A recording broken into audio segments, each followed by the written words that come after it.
隨住數碼科技嘅迅速發展，以及消費者行為模式嘅改變，數碼轉型已經成為企業喺當今市場中嘅生存同埋業務增長關鍵。香港銀行公會今日要分享一個本地中小企透過數碼轉型嘅成功案例。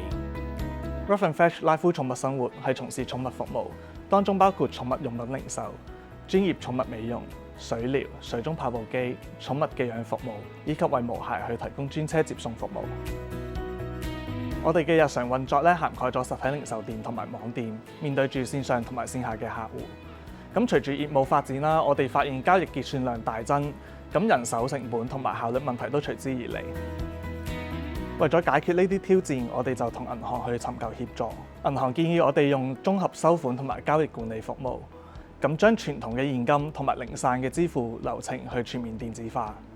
新系統可以同時支援多種電子支付嘅工具，大大提高咗交易嘅安全性同埋便利性，簡化咗現金處理流程同埋人手對賬嘅工作。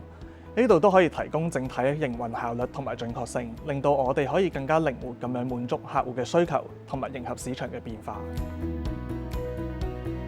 銀行唔單止為我哋提供咗收款服務嘅設備，仲針對我哋嘅員工進行咗基本嘅培訓，確保我哋每位員工熟悉新系統嘅操作。另外，銀行設立咗專線支援，能夠迅速去解決我哋喺使用過程中遇到嘅技術問題。